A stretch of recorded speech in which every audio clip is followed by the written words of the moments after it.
Hey, it's a God box moment. Let's see what we got today in our box. I want to introduce you to Tom. This is Tom.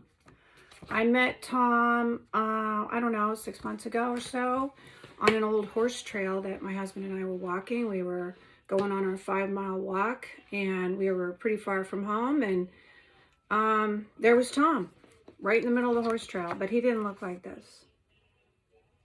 He didn't. He was obviously homeless. I honestly thought he might be dead. I saw him from a distance. He was just laying there. His pants were, kind of down and revealing parts of him. And he just was laying there like a big lump. He was very dirty.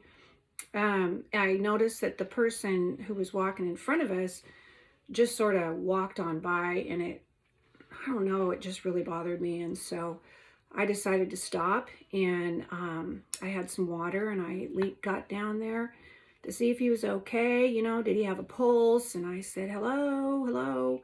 And he kind of grumbled, so I knew he wasn't dead. He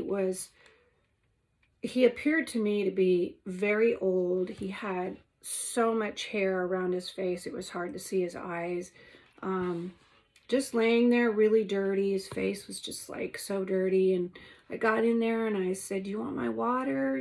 Can I get you something? Can I help you? And he just laid there, and he kind of mumbled and said no. And, I had to leave him there. I wasn't sure what to do, but it bothered me a lot. And as we walked along, down in the depths of my heart, I heard this small, still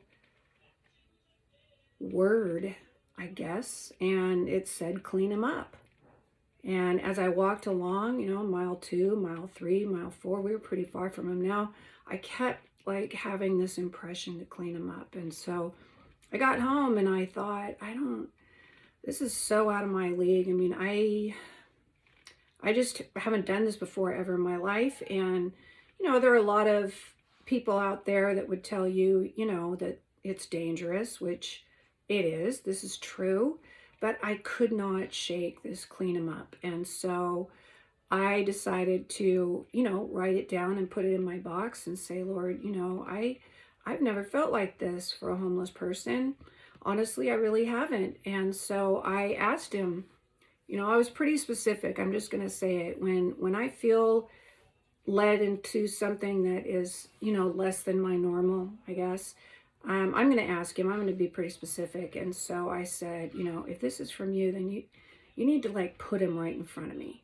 You need to put him in front of my car. I mean, I need to know that this is just not me, And so a couple days later, I'm on the other side of town. I'm going to get my McDonald's, my Diet Coke for sure. And there he is, walking along in front of the Chase Bank there.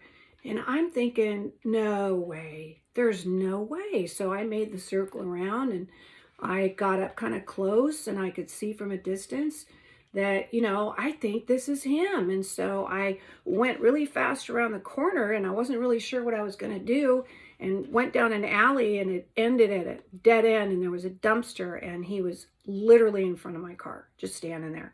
And it was 100% the man I saw on the horse trail that day. And so I rolled my window down and I said, hey, how's it going? And he just was looking at me, and I could see right away, I was close enough to see that his eyes were bright. The whites of his eyes were so white, and he had this childlike, beautiful blue eyes. And so I knew he wasn't drinking. I knew he wasn't drunk. I knew he wasn't high. I mean, our eyes tell a big story. And so I was pretty confident, and it was miraculous to me that this man was standing in front of my car. And so with the Lord, when I pray for certain things and something that dramatic happens, I don't want to miss it. So I really, really don't want to miss it. So I rolled my window down and I said, hey, you're going to think I'm a really weird person, but I think God wants me to ask you if you want to shower. And he was taken back and he stood there, and I was thinking, maybe he'll just say no. But no, he said, you know, a shower would be nice. And so I put him in my car and I took him home and um, cleaned him up. I really did. And he had so much hair. He had so much hair and he was so dirty. And I thought he was probably like 70, I don't know, 75 years old. And so I got him all kinds of stuff to shave. And he had told me that he hadn't shaved in 7 years. I asked him, you know, do you drink? I mean, is this a, and he said, no, I don't touch the stuff. And he told me a little bit about himself, that he was a schizophrenic and he had lived with his mom all his life and she died. And he just started walking. And I said, well, where'd you walk from? He said, I've been walking for the last 6 or 7 years from Huntington Beach, which is like, I don't even know, 45, 50 miles away. And he just came to an end. He just was tired. And that's when God decided to put someone like me in front of him. And so we got him all cleaned up. He came out of the shower and I was like, Tom, how old are you? I mean, and he said, I think I'm 40. So we had a nice visit. He was obviously schizophrenic and I was never afraid. I was never afraid because I knew that God had asked me to do this. I really did. And so I made him meals and pudding and, you know, everything I could think of that was abundant. I don't have a lot of abundant meals in my house all the time. So I just brought out everything that I loved. And then it was time to go, you know, and it was during the COVID. And so I put him in the Jeep and my husband and I took him to find a shelter, you know. We went to probably 5 shelters, I kid you not. We went everywhere. And first of all, the COVID had shut them down. The few that were there were exclusively for homeless people who had COVID. There was just no hope for him. And it was frustrating and it was hard. And I couldn't imagine. There was no way I was going to leave him on the street again. And so my husband and I decided to get him a nice hotel. We took him down to the Sheraton and got him a king-size room for 2 nights. And I had to leave him there. You know, it was time to go. And this was probably one of the most impactful things God has ever asked me to do, honestly. It is way out of my norm.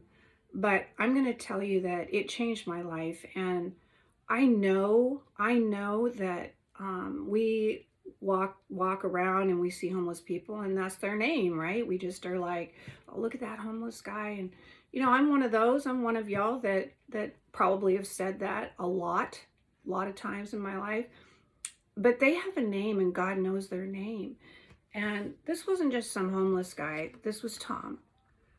And I just know and pray he stays in my box, that God took him from me and placed him in the care of someone else.